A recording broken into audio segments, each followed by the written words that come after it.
Mesdames, Messieurs, bienvenue. C'est Institution en ligne sur Afrique Média. Ouvrant cette édition inaugurale de la semaine par la Guinée équatoriale. À la une, sur le site officiel de la République de Guinée équatoriale, les Allants féminins champions de la CAN 2012. L'équipe équato-guinéenne est entrée dans l'histoire grâce à sa victoire contre l'Afrique du Sud lors de la finale de la CAN 2012, 4-0, ayant gagné 5 matchs du championnat pour un record de 18 buts marqués et 0 encaissés. Des résultats records pour la meilleure équipe du continent. Sur le même site, le chef de l'État inaugure le nouveau siège de l'entreprise Marathon. C'était le 9 novembre 2012. Malabo II est le symbole du développement de la Guinée équatoriale, a déclaré le président équato-guinéen son Excellence Teodoro Obiang Bazogo. Lors de l'inauguration de cette entreprise et de ses associés EG, LNG et Atlantique Méthanol. Guinée équatoriale toujours, message de nomination. Le chef de l'État, son Excellence Teodoro Obiang Bazogo, a envoyé un message de félicitations au président des États-Unis Barack Obama pour sa récente victoire électorale.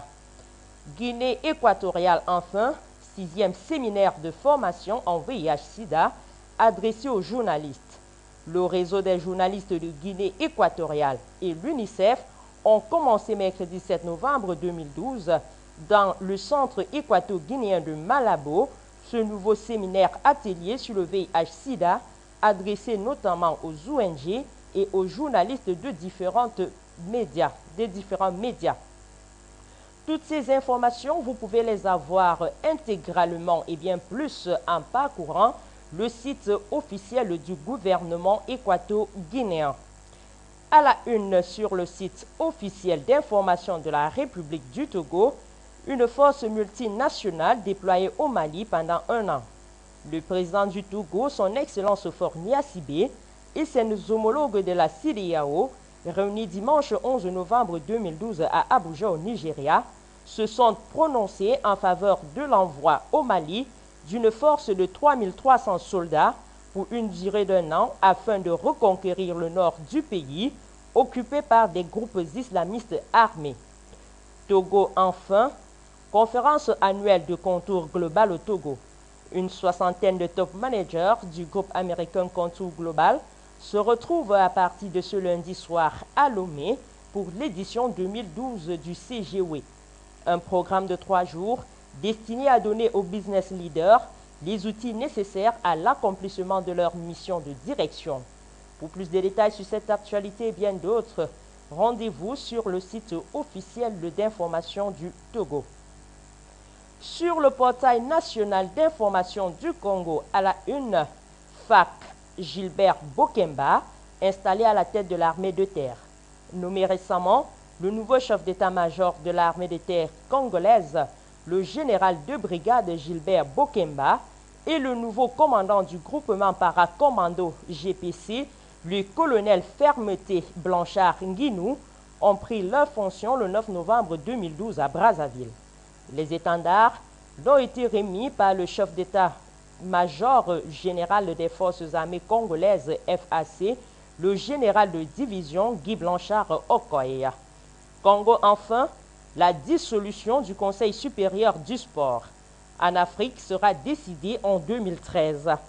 Réunis le 9 novembre 2012 à Brazzaville, les ministres des Sports et membres du Conseil supérieur du sport en Afrique CSSA ont convenu de se prononcer sur la dissolution ou non du CSSA en mars 2013 en Côte d'Ivoire. Pour plus de détails sur cette actualité et bien d'autres, rendez-vous sur le site national d'information de la République congolaise. À la une, sur le portail officiel du gouvernement de Côte d'Ivoire, conservation de la biodiversité et promotion de l'écotourisme. Le Premier ministre Maître Kwadio Aoussou Jano a présidé la cérémonie de lancement des travaux de l'aménagement du parc national du Banco le 9 novembre 2012. L'événement a eu lieu sur le site de l'espace écotourisme offert par le Japon et situé aux abords du dit parc. Pour plus de détails sur cette actualité et bien d'autres sur les actions du gouvernement ivoirien, rendez-vous sur le site officiel du gouvernement de Côte d'Ivoire. Sur le site officiel de la présidence de la République de l'Union des Comores, enfin, le président de la République a officiellement lancé la fabrication des bateaux de pêche de Voadjou. Le docteur Ikilulundwanin a coupé le ruban marquant le lancement officiel de la fabrication des bateaux de la nouvelle société comorienne de pêche à Voadjou le 11 novembre 2012 en présence des membres du gouvernement, des représentants de pêche et bien d'autres personnalités du gouvernement de la République de l'Union du Comore. Pour plus de détails sur cette actualité et bien d'autres sur les actions du chef de l'État de la République de l'Union des Comores, rendez-vous sur le site officiel du pays. C'est tout pour l'instruction en ligne de ce jour. Mesdames, Messieurs, merci de l'avoir suivi. Restez en compagnie des programmes de votre chaîne de télévision panafricaine Afrique Média, que vous pouvez d'ailleurs regarder en ligne sur www.afriquemedia.tv. À bientôt.